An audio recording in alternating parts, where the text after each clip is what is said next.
is Jarrod Horak, and in this video I'm going to analyze the Coronation Cup at Saratoga on Friday, July 11th. It is the 7th race, Grade 3, $175,000 Coronation Cup. 3-year-old fillies, 5.5 furlongs on the turf course. Scheduled post time, 4:35 p.m. Eastern Time. Breaking from the inside post, number 1, Make Haste, 2-1 morning line. She shipped to this country and split an 8-horse field from the inside post in a turf sprint stakes race at Gulfstream. That was in March. And then in April, she added Lasix. She dropped into an optional claiming race, 5 furlongs on turf. She set a fast pace and she opened up and she won by more than 4 lengths. Now, she was supposed to run since that race, but she ended up scratching when they took the race off the turf in the Soaring Softly Stakes. That was on June 8th at Saratoga. And then they also entered her June 15th in the Stormy Blue Stakes at Laurel, but she scratched there too. She was coming in from Belmont Park, and they had a quarantine at Belmont, and horses weren't able to ship into Maryland, so she had to scratch out of that race as well. So she comes in here. She hasn't run in a while, since April, but she's one that should be right up on the pace and probably going to be setting the pace under her new rider, Flavien Prat. And Miguel Clement and Prat, 3 for 5 together recently. 4 of those horses finished in the top 3. Number 2, Italian Soiree. This one for trainer John Terranova. Now she's going to switch surfaces, and she's one that has run on turf before, but she's 0 for 3 on the turf course.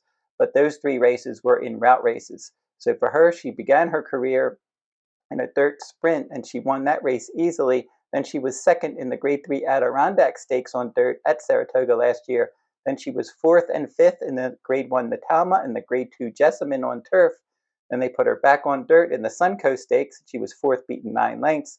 The Memories of Silver, 1 mile on turf. She was 5th, beaten 10 lengths. The Jersey Girl, 6 furlongs on dirt, and she was 6th in the 7-horse field. So they don't know what they want to do with her. They're jumping her all over the place, running her in routes and sprints on turf and dirt, and now they're going to try a turf sprint, and Luis Saez will ride. And he did ride her in the Jessamine Stakes when she finished 5th last year. Chloe's number 3, and she should be right up on the pace. 5 starts, 2 wins, a second and a third. For her, she added blinkers last time in the Soaring Softly. That race was taken off the turf, and she ended up finishing 2nd, and she was battling on the pace that day, and she was clearly 2nd best as the beaten favorite. She's pretty good in turf sprint. She's 1 for 1 at the shorter distances, 5 furlongs on turf. She was able to get out there and win that Melody of Colors. And as I mentioned, Make Haste was in that race and finished 4th. And then she was 3rd in the Senorita on the downhill turf course at Santa Anita. And she broke her maiden at this 5.5 furlong distance on all-weather ground in her career debut at Gulfstream Park.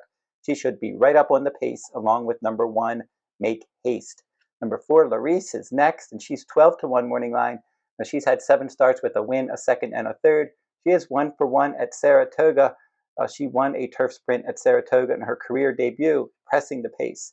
But since then, she has not won any races, and she has not had any success in the stakes ranks. In the Grade 3 Matron Stakes, 6 furlongs on turf, she was 5th. The Melody of Colors, she was 3rd behind Cloe. She did finish ahead in front of Make Haste that day, and she was 8th in the Limestone Stakes and 5th, beaten 7 lengths last time out in a Grade 3 at Churchill Downs. So for her, she'll probably stalk the pace in this spot. Number 5, Spirited Boss, 6-1 morning line. And she's very consistent. So if you're playing trifectas, you probably want to include her because she's had 6 starts with 3 wins, a second, and 2/3. So all 6 starts, she's finished in the top 3. And she's been able to do anything. In her career debut, that was 5 furlongs on the all-weather ground. She finished 3rd, 5.5 furlongs in an all-weather sprint. Second time out, she broke her maiden by more than 5 lengths. They stretched her out on all-weather ground in her next start, and she won that race easily. Then she ran in a 7.5 furlong turf race, and she won that one. That was the Sanibel Island Stakes. Then the Honey Rider Stakes, a mile on turf. She was 2nd there. The Soaring Softly off the turf sprint last time, she was 3rd in a 6-horse field. So she can run on anything. Just let her get into the gate, break from the gate, and she's just going to try hard and run her race. John Velasquez got to know her last time out. Abientot is number 6, and she's 7-2 morning line. 8 starts, 2 wins, and 2 show finishes. So for this one, she was a well-beaten 9th in a 13-horse field last time out. That was a Grade 3 turf sprint at Churchill Downs. In the Limestone Stakes, she did rally to finish 3rd, and she won the Grade 3 Matron Stakes, 6 furlongs on turf, rallying from 11th place. So she's one that likes to come from far back and I'm not sure that she's going to get enough pace help in this race, but she will be finishing under Dylan Davis. Gata Brazil is next. This one won the Stormy Blues Stakes last time out. That was a good effort. She rallied from off the pace. She's versatile. She set the pace in a stakes race before that at 6 furlongs on turf before weakening, and then she did rally and win an allowance race, or she was placed first in an allowance turf sprint before that, and she stalked the pace in her maiden win at 5.5 furlongs on turf. So for Gata Brazil, look for her probably to be rallying from off the pace like she did last time. That style seemed to work well for her. Then we have 3 main track only entrants. Number 8, You'll Be Back. Number 9, Twirling Beauty. Number 10, Flat Out Time. So if this race does end up on the main track, those horses will probably be running, and none of my analysis will matter at that point. But let's go with my top 4 in here. My top 4, I have the 1, 3, 5, and 6. So my top choice is Make Haste, number 1.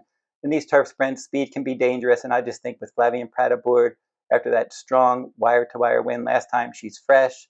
She's going to be just going right for the lead in here, and I think if she can get clear of Cloe early, I think those two can kind of run 1-2 all the way around with Make Haste, hopefully getting the lead, Cloe chasing, and those two running 1-2 all the way around. As I said, if you're playing trifectas, throw in Spirited Boss, number 5. That one's my 3rd choice, and then Abientot, rallying late, rounds out my top 4. And if you're interested in my full card analysis, you'll find my full cards at therunawayhorse.com on my shop page. So if you go to therunawayhorse.com, click on Buy Cards, it will take you over to my shop page and the full cards that I am covering July 10th through 13th at Saratoga this week. Then I'm going to switch to Del Mar and do their entire summer meet from July 18th through September 7th. And I will be including some select Saturday full cards at Saratoga this summer as well. You can go over to therunawayhorse.com on my shop page for more details, and I will include a link to that shop page in the video description below. If you want a free pick each day, again, runawayhorse.com. When you get to the front of my page there, click on the Better Bets Free Picks tab. That will take you over to my free picks page. I post a free pick from around the country each day. And don't forget to like, comment, and share these videos if you like them. Subscribe to my channel as well. It's free to subscribe. And until I see you next time, good luck at the races.